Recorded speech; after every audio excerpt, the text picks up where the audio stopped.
Buenos días, alumnos de segundo de secundaria, chicos. Vamos a trabajar hoy día nuestra segunda sesión de la literatura. En la clase anterior habíamos visto lo que era literatura griega y latina. Hoy día vamos a continuar con nuestra sesión sobre la literatura que está en la Edad Media, ¿no? Esta edad muy importante de la sociedad y la cultura en el mundo. Ustedes saben muy bien que la cultura antigua, básicamente la cultura romana, el imperio romano tuvo una gran extensión en el tiempo. Una vez que se concluye este imperio, se desmiembra y comienzan a formarse los reinos feudales, vamos a encontrarnos dentro de la Edad Media, ¿no? Una edad donde aparecen ciertas características muy importantes. Vamos a ver ahora algunas de ellas, ¿no? El contexto histórico de este momento de la historia de la sociedad es el fin del Imperio Romano de Occidente, ¿no? Comienza en esta época, había concluido ya el Imperio Romano de Occidente aproximadamente en el siglo IV o V de la época actual. Van a venir entonces una gran cantidad de reinos invasores, básicamente provenientes del norte de Europa, los bárbaros, los vikingos, los visigodos, etcétera. El poder básico va a ser el dominio de la tierra. Van a haber entonces muchos reinos feudales. Hay una monarquía, un gobernante y unos caballeros que lo secundan y de esa forma van a administrar estos lugares y esta tierra. En esta época nacen las lenguas romances. Lenguas romances se refieren a todos los idiomas derivados del latín. El latín era el idioma oficial de Roma. El latín entonces va a ser el nexo entre estas partes de Europa y van a derivarse en estas lenguas que van a tener su propio desarrollo, ¿no? Hablamos del español, del portugués, el italiano, el rumano, el mismo francés, etcétera. En el siglo VIII va a haber una invasión musulmana en la península ibérica, en la actual España, una invasión que va a durar bastante tiempo, prácticamente 800 años van a estar los árabes ocupando estos territorios y a eso debemos una gran cantidad de palabras, culturas, arquitectura, etcétera, de los musulmanes hacia los españoles.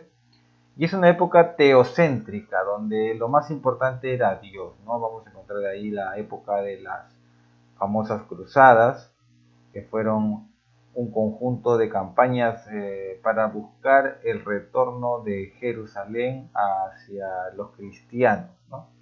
Esta época también va a ser el surgimiento de las primeras ciudades europeas propiamente dichas, el surgimiento de la burguesía, las personas que van a vivir dentro de estas ciudades, los burgueses, y va a haber solamente un lugar para poder almacenar este conocimiento previo, ¿no? Que va a ser los monasterios, los lugares donde habitan los monjes y van a estar ellos acumulando los libros, el conocimiento.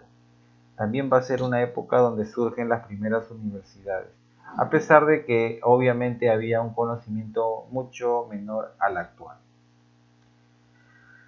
En esta época va a nacer la narrativa, ¿no? La narrativa como conocemos en la actualidad, donde hay obras muy extensas, novelas y obras épicas, ¿no? En el siglo V al siglo XII van a aparecer estas obras, ¿no? Obras sobre los caballeros, sobre diferentes representantes que tienen estos casos de buscar el beneficio de la moral, de la ética. Las obras literarias son bastante escasas. Todavía no se descubre la imprenta. Todos los textos estaban escritos a mano y prácticamente era un lujo carísimo tener uno de estos manuscritos. Tenemos también que las obras eran bastante ligadas a la religión y estaban escritas en latín, ¿no? Que era, digamos, el lenguaje oficial, el lenguaje culto para para los lugares ya dominados por las lenguas romances. Los pueblos germánicos alcanzaron rango literario. Los primeros en el siglo XII fueron las primeras manifestaciones de la épica germánica o alemana. Breves composiciones nórdicas de carácter narrativo con diferentes temáticas, leyendas, mitologías, héroes.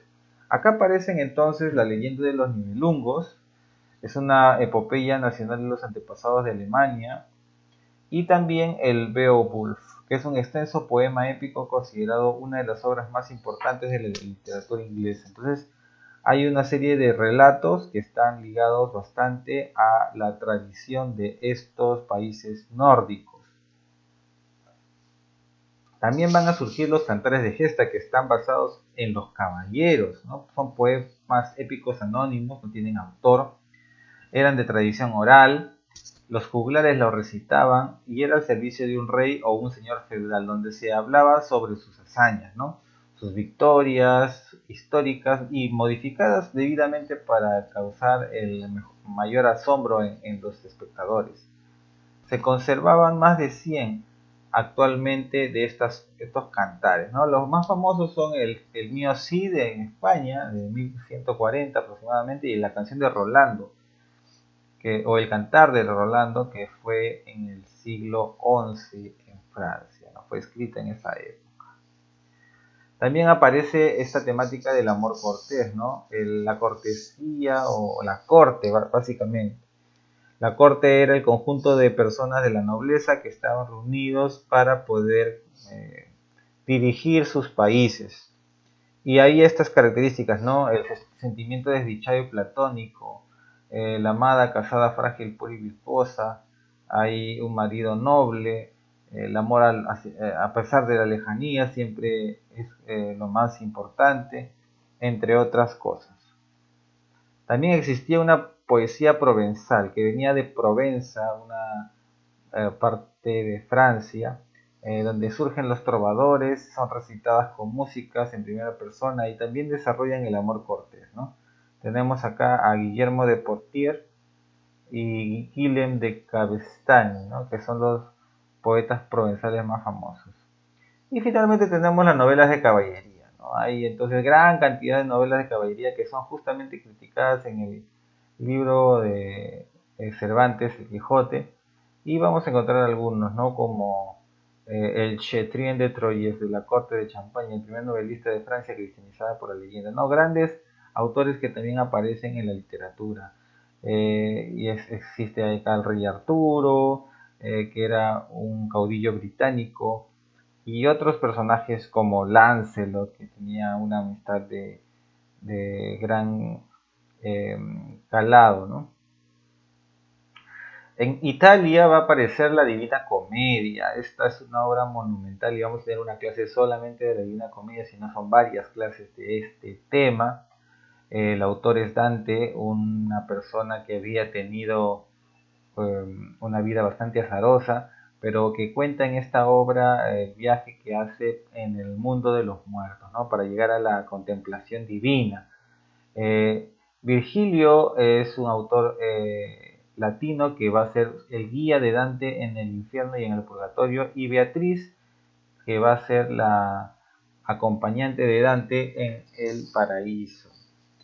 Hay una simetría, una búsqueda de la perfección del número 100, que eran los 33 cantos, eran 3 cada uno con 33 cantos, sumaban 99 cantos y tenía un prólogo con el que cumplía los 100 cantos, ¿no? Y básicamente, chicos, eso vamos a ver el día de hoy. Vamos a dejar unas actividades en la plataforma para que ustedes puedan analizarlo, desarrollarlas en su cuaderno o en la ficha, no hay problema. Yo voy a indicar también ahí cómo puedo yo ya ir corrigiendo los trabajos previos que también he dejado tanto en lenguaje como en literatura, y que pueda yo evaluarlos adecuadamente. Con esto concluimos la clase del día de hoy y nos vemos la próxima clase. Hasta la vista.